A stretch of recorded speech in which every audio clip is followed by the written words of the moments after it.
Bueno, nosotros les vamos a hablar sobre Luis Echeverría Álvarez. Fue un político y abogado mexicano que nació el 17 de enero de 1922. Fue miembro del PRI y fue secretario de la Gobernación de 1963 hasta 1969, cuando fue candidato a la presidencia de México, obteniendo una victoria y siendo el presidente de México de 1970 y hasta 1976. El inicio de su presidencia tuvo ciertas complicaciones, ya que él, junto con su predecesor Gustavo Díaz Ordaz, habían sido acusados de verse involucrados en la matanza de Tlatelolco de 1968. Sin embargo, esto no evitó que México tuviera un crecimiento económico, aumentando su nivel un 6.1% y logrando que el presupuesto de la UNAM también aumentara un 1.6%.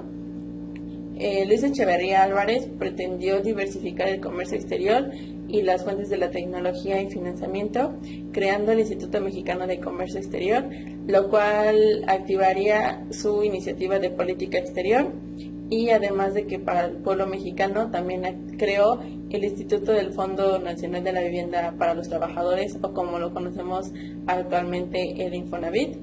Sin embargo, también hubo un periodo malo, durante su periodo presidencial tuvo una tasa de inflación que creció hasta un 27% anual y tuvo una gran devaluación del peso frente al dólar.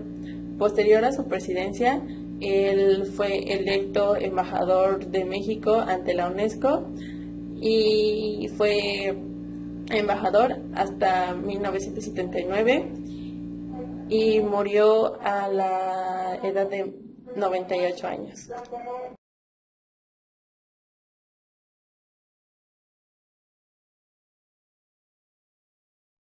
Bueno, ahora bien, hablando un poco sobre la política económica y monetaria que se llevó a cabo durante la presidencia de Luis Echeverría, es que gran parte de los instrumentos de la política económica fueron utilizados para promover la acumulación del capital privado, y así la economía estuvo orientada a crear un número de mecanismos cuyo propósito fue contribuir a la formación de empresas, proteger su desarrollo y estimular su crecimiento.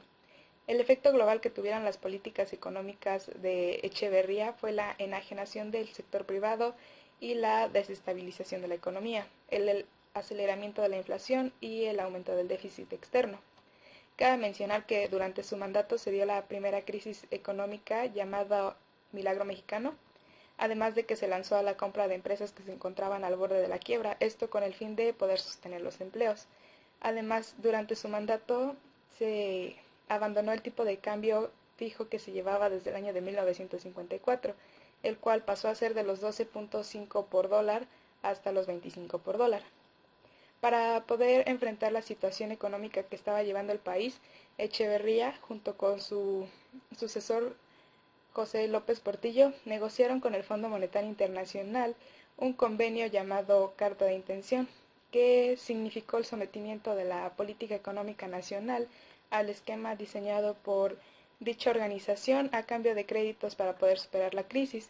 Y bueno, los puntos que se abordaron dentro de esta carta fueron la restricción a los aumentos salariales, austeridad en el gasto público, aumento en las tarifas de los sectores públicos y la disminución del déficit fiscal. Y bueno, debido a que la deuda externa pasó de los 6 millones de dólares hasta los 20 mil millones de dólares, fue por lo que el gobierno optó por una reducción de la demanda agregada vía fiscal y monetaria restrictivas para lograr la estabilización de la economía del país. Y además de que igual se revirtió la tendencia ascendente del déficit de la cuenta corriente, que pasó a ser de los 945.9 millones de dólares en el año de 1970 hasta 726.4 millones de dólares para el año de 1971. Y bueno, el Banco de México aumentó la base monetaria a través de imprimir dinero para hacer frente a las demandas de fondos por parte del gobierno, y para el año de 1972 ya se tenía un crecimiento anual del 12.6%. Tanto la expansión acelerada del gasto público como la expansión de la oferta monetaria se dieron ya cuando la economía había alcanzado una tendencia ya a largo plazo.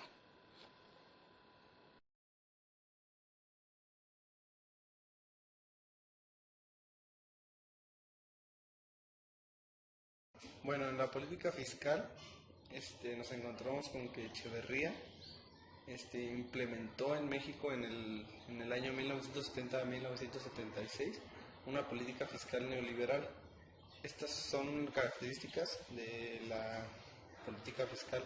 Una es la estabilidad de precios y el tipo de cambio, que lo quiso implementar o lo intentó implementar en su gobierno. Mejor distribución del ingreso. Mantener el crecimiento económico de los anteriores gobiernos, ya que había dado un buen crecimiento en anteriores gobiernos, pero mantuvo este crecimiento como durante aproximadamente 3 años. Después de los otros 3 años tuvo una decaída muy fuerte. Invertir en educación, salud y vivienda alrededor de todo México. Y existió un crecimiento económico o sin desarrollado. El saldo fue una crisis económica y una experiencia amarga para la economía del país. Esto hablamos por lo de mantener el crecimiento económico, que no se mantuvo, sino solo se estabilizó como los primeros 3 años y los otros 3 decayó bastante. Pues ya una medida para como salvaguardar el país o para que no se sintieran tanto el daño del país, el gobierno optó por una reducción de la demanda agregada de vías fiscales y monetarias para lograr estabilizar la economía. Y bueno, en los eventos sociales, un hecho que marcó mucho el mandato del presidente Echeverría fue el llamado halconazo o la matanza del Corpus Christi.